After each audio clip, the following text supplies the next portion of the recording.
Okay, we have Peah, and we should have Dallas. Can't believe this. Lion. Zion. Thank you. I couldn't think of the word. Um, if a person consecrated standing ears and he redeemed standing ears, he's liable. Sheaves and redeemed sheaves, he is liable. Standing ears and he redeemed sheaves, and he is exempt. For at the time when he became liable, it was exempt. Similarly, if a person consecrates his produce before the beginning of the Maaseh season and he redeems it, he's liable. After the beginning of the Maaseh season and he redeemed it, he's liable. If he consecrated it before it was finished and the treasurer finished it and afterwards he redeemed it, he's exempt. For at the time he became liable, he was exempt. If a person gathered the pay and said, "This is for such and such a poor person," Reb Eliezer says he has acquired it for him. But the come and say, if he gives it to a poor person, whom he meets first, the leket and the shikakah and the payah of a non-Jew are liable to Meiseris unless he declared them over, or ownerless. Okay. Okay. Um, Ezehu leket. So now we are talking about the mitzvah of leket as distinct from peah, which is another one of the gifts that we'd give to the aniyim. Hanoshe b'shas hakatira. It's ears of grain that fall during the harvest. Mhm. Okay. Now it's not pasha that everything falls. Everything that falls belongs to aniyim. We have to, it has to fall in a certain way. Hayakotzer, if he's busy harvesting, katsa meloyado, so he grabs a whole armful um, of grain, and so that would be your typical motion. With your left arm, you grab the grain, and your right arm, Right. you have your sickle, your scythe, or whatever, and cut it. Okay. Talash melokumtso. And oh, so here we're talking about Malo Yadov. So I was thinking we're using his arm, but he's using his hand. We're talking about a hand now. So he grabs a fistful of grain. Okay. Hikahu akotz v'nafal miyado la'aretz. And then something sharp spiked him, and he flinched, and the grain fell to the ground. Hooray! Who shall balabais? That's called an ones. That's not leket. Okay, Right. it still belongs to the field owner. Toch hayad, toch hamagal, if it was within his hand and he just carelessly slackened his grip and an ear fell onto the ground, that's lanium. Can't touch it. Okay.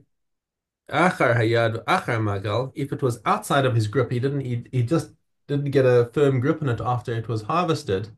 Um, that's okay. The balabais, then that's not considered leket, and he's allowed to pick it up. Okay. Then there's a I'm not sure how to work with these descriptions. Like now, Rosh Hayad and Rosh Magal, this is a gray area where we've got a machlokes between Rabbi Yishmael, who says it's La'anim, and Rabbi Akiva says it's to the Balabais. What is that Rosh Hayad? The Kahati says Hanoshe Meroshe Ha'etzbaot, if it's like on the tips of his fingers. Okay, mimakom she'etzbot duvukot lakaf hayad. Where his fingers join onto his palm. So if he was holding it in that grip over there, and that's what fell out. V'chein hanoshem mikatzei hamagal, or something that fell off the tip of the magal of the sickle. So Rabbi Yishmael says that's valid leket, and Rabbi Akiva disagrees and says that falls under the category of achar hayad or achar magal. It was outside his grip in the first place, and therefore it doesn't become leket, and the halacha follows Rabbi Akiva. Okay, Yud Aleph is a Mishnah that if you look a little bit under the surface, it's a little bit of a sobering Mishnah. Chorei hanamalim, ant holes. Shebetoch hakama. That's ant holes among the standing grain. And now you find bits of corn or grain inside the ant holes. Shelachar kotshim ha'elyonim la'aniyim. If they're behind the harvesters, then whatever's on top is considered leket, and the aniyim can take it. V'hatachtonim shel balabais. But if there's another layer, then it Mhm. belongs to the Baal Bayis because that was probably cut down by the ants. Rabbi Meir Omer Hakol Aniyim Shesafek Leket Leket, but Rabbi Meir says that if there's any kind of doubt, all doubts in Leket belong to Aniyim. Okay. And why I say this is quite a sobering Mishnah is because what we're arguing about over here is the bottom layer. Everyone agrees the top layer belongs to the Aniyim. We're arguing here Mhm. about the bottom layer, about little things of grain that have fallen into ant holes. And if this is coming up for a Shaila, you must realize that this is talking about a year of famine, where people are Yeah. arguing over um, little things like that maybe the ants stole. So that's why I say a little bit sobering. Yeah. Okay. Anyway, that's but the halacha says Kahati follows Rabbi Meir over here that any safek goes to the aniyim. Yeah.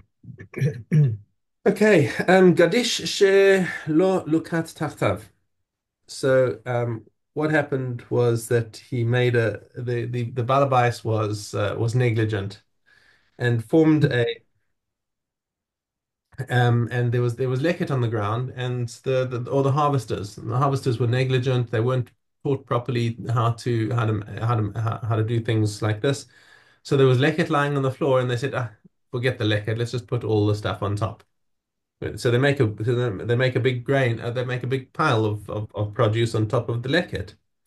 Kol hanogea ba'aretz harehu shel aniyim. So now there's a penalty on the balabais that anything that's now touching the ground is declared leket because you put your stack on top of the leket for the aniyim. Now you have to give the whole bottom layer to the aniyim.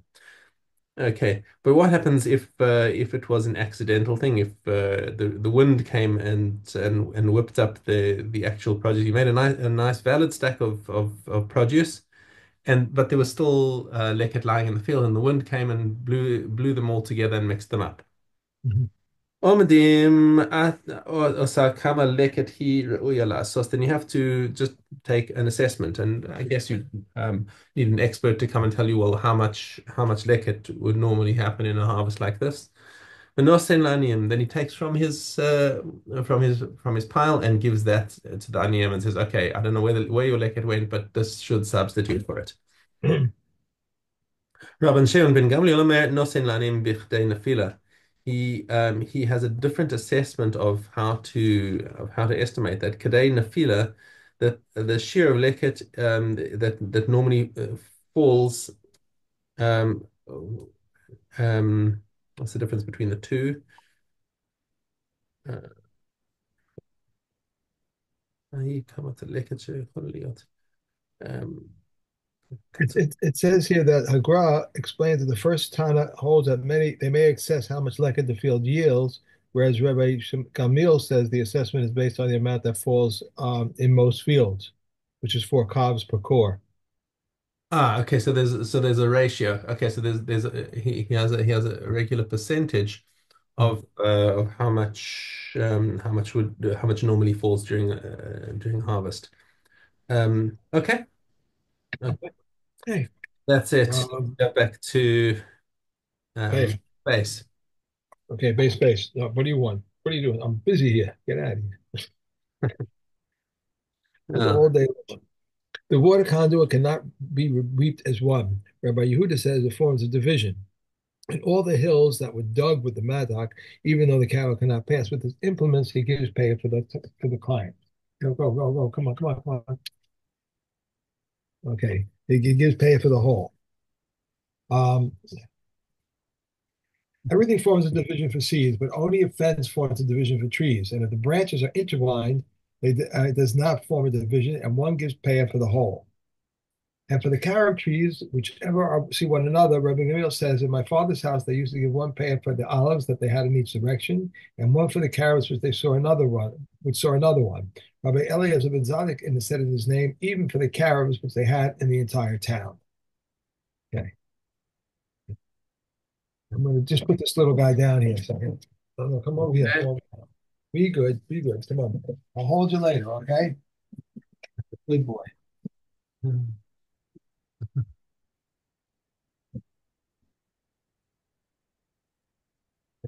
Go. Um, okay. Utskin, and we have Aleph Gimel. These contract tumor and convey tumor, which do not combine, but do not combine. The roots of garlic, onions, and leek when they are dry, and the stalk that is not directly opposite the food. And the handle of a grapevine branch, a hand breadth on either side, the handle of a cluster of grapes, whatever its length may be, and the tail of a cluster that one had bared, and 4 handbreadths of the handle of the broom of the date palm, and 3 handbreadths of the stalk of an ear of grain, and 3 handbreadths of the handle of all crops that are cut. And those crops which are not in their norm to be cut have their handles and their roots, whatever their length may be, and the bristles of ears of grain, these contract tumor and convey tumor, but do not combine. Combine. These do not contract tumor and do not convey tumor and do not combine. The roots of kohlrabi stems and the regenerating roots of speech beech and spinach, beech, and turnip, those plants that are normally clipped or uprooted, Rabbi Yossi rules them all tame, but rules the roots of kohlrabi stems and turnips tahor. Okay, okay. Hey, yeah, also, hey, pull your also öffnen. I'm sorry. Wait, We have one more. hey, yeah, One more. All yeah. yeah. handles of foods that one crushed on the threshing floor are tahor. Rabbi Yossi rules the crushed stalks tame. A snippet of a cluster of grapes that one bared is tahor, but if one left a single berry on it, it is tameh. A spicklet of dates that one bared is tahor, but if one let a single date left on a single date, it is tameh. And so too legumes. A pod that one bared is tahor. If one left on a single berry, it's tameh. If Eliezer ben Azariah rules the pot of fava beans tahor, and rules the pot of other beans tameh, because a person desires the feel of them. All right. Mikvos. Okay. Uh, they should. If a mikvah consists of 40 saw of water and mud, Reb Eliezer says one may immerse items in the water, but one may not immerse them in the mud. Reb Yeshua says in both the water and the mud. In what mud when one Hold on. immerse? I think you left out tests. We got the previous mission. It's a short one. Look it out. Just, just go back one. Just go back one, Mishna. In Utskin? In Mikvos. One vote. Oh, okay. I'm sorry. Okay. Test. Yes, I'm sorry. If one arranged jars in a cistern and they filled with water, although the cistern absorbed all of its water, he can break them. If a mikveh consists of 40 saw of water and mud, Rabbi Eliezer says one may immerse items in the water, but may not immerse them to the mud. Rabbi Yu says in both the water and the mud. In what mud may one worse? In mud over which the water flows. If, however, the water was on one side, Rabbi Shua agrees that one may immerse the items in the water, but one may not immerse them in the mud. What type of mud were they speaking of? Mud into which a stick sinks on its own accord. So says Rav Meir. Rabbi Yehuda says a place where a measuring stick cannot stand. Elazar ben Dolai says a place where a plumb bob sinks. Rabbi Eliezer says such that falls through the opening of a barrel. Rabbi Shimon says such that enters the tube of a water skin. Rabbi Eliezer ben Zadok says such that it is measured in a log. Okay. One more. Rabbi Yossi says if there are two mikvos, either of which contains 40 sor, and a log and a half of shuvin fell into one, and a log and a half of shuvin fell into the other, and then they became mixed, their waters are still valid because they never designated as disqualified. But if there is a mikvah that does not contain 40 sor, and there are 3 lugam of shuvin fell into it, and it was then divided into two, the waters remain disqualified because they have already been designated as disqualified. Rabbi Yeshua declares invalid. Rabbi Yeshua used to say, any mikveh not containing 40 sor into which 3 lugam of shuvin fell, and then even one quarter was removed, the water is valid because it is short of 3 lugam of shuvin. One can come and say it is forever in its disqualified state until the full amount of the original contents flows out, plus a little more. Okay. Okay. Now you saw me get up and lock the door. I closed it. He opened I it. didn't see what you did off camera. I saw you getting up, but I don't He know. came in. He came in. He opened the door and comes in. Okay, so You could take him to the circus or something. If there was a Catal's bird for this woman and an olive bird for this one, which mingled together, if the Kohen offered all of them above the red line, half of this pair is valid, half is invalid. If he offered all of them below the red line, half of this pair is valid and half is invalid. If he offered half of the pair above the red line and half below the red line, both are valid because I can say that the katos was one offered above and the ola was one offered below. If there was a katos bird and an ola bird, as well as an undesignated pair and a designated pair, if he made all of them above the red line, half of each of these pairs is valid and half of each of these pairs is invalid. If he made all of them below the red line, half of each of these pairs is valid and half of these pairs is invalid. If he made them above the red line and half of them below the red line, none is valid except for the undesignated pair, and the pair is divided between them. If Katos birds mingle with obligatory birds, only the number of Katos birds and the obligatory pairs are valid. If the bird offerings and obligatory pairs were twice as many as the Katos birds, half of the offerings are valid, half are invalid. But if the Katos birds were twice as many as the bird offerings in the obligatory pair, the number of offerings equal to the number of birds in the obligatory pairs are valid. Similarly, if all the birds mingle with an equal number of bird offerings and obligatory pairs, only the number of all the birds in the obligatory pairs are valid. If the bird offerings in the obligatory pairs were twice as many as the Ola birds, half of the offerings are valid, half are invalid. If the Ola birds were twice as many as the bird offerings in the obligatory pairs, the number of offerings equal to the number of pairs, birds, and the obligatory are valid. Okay. Tomorrow we're gonna finish Kinim and the Seder and start with Kalim. Okay. I think we finished Bava too. Yeah. If a ground floor and an upper story belong to two people's laps, and the owner of the upper story demanded of the owner of the ground floor that he rebuild, but he refuses, the owner of the upper story may rebuild the ground floor and live in it until he reimburses him. Rabbi Yehuda says even this one who lives in his neighbor's property must pay him rent. Rather, the owner of the upper story rebuilds both the ground floor and the upper story and puts a roof on the upper story and lives in the ground floor until he reimburses him. Similarly, if an olive press which was built in a rock with a garden above it partially caved in, the owner of the garden may go down and sow his seeds below until the other makes a dome for his olive press. If a wall of a tree fell into a public domain and damaged, he is exempt from paying. And if they gave him time to cut down the tree or demolish the wall and they fell within the time, he is exempt after the time is liable. If one's wall abutted another's garden and it fell, and he said to him, "Clear away your stones," to which the other replied, "They are yours, and we do not listen to him." If after he accepted and he said to him, "Here, take your expenses, and I will take what belongs to me," we do not listen to him. If one hires a laborer to work with him with stubble or straw, and he says to him, "Give me my wages," to which the other replies, "Take what you have done for your wages," we do not listen to him. If after he accepted, he said to him, "Here, take your wages, and I take what belongs to me," we do not listen to him. One who puts manure in the public domain only may do so if the may do so only if the one who puts it out, and one who fertilizes immediately. One may not sow clay in a public domain, nor said Rabbi Yehuda, if the lower one should decide to fill up the garden, there would be no vegetables. Reb said, Meir, both of them could stop one another. We should see from where these vegetables are staying themselves. And says Reb Shimon, whatever the upper one can stretch out his hand and take is his, and the remainder belongs to the lower one. 100 Okay. I fell behind you over there because I thought that you had that you were still in the previous Mishnah, and I was like trying to catch up with where you were. But we're actually supposed to finish Mishnah Vav only tomorrow, and but so we'll go back over it again. Well, we'll be smart, okay. So And then we'll and then start start the Bava next Basra, right. Bava Basra tomorrow. Shalom. Yeah.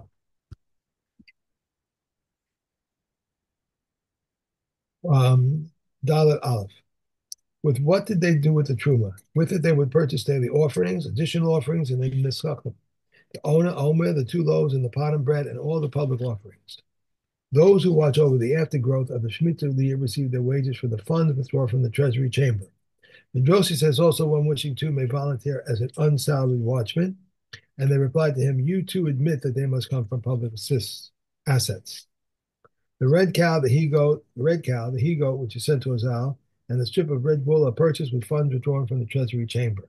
The ramp for the transport of the red cow, the ramp for the transport of the he goat, which is sent to Azal, and the strip of wool, which is tied between the horns, the water canal, the walls of the city, and its towers, and all the needs of the city are funded from the remainder of the treasury chamber.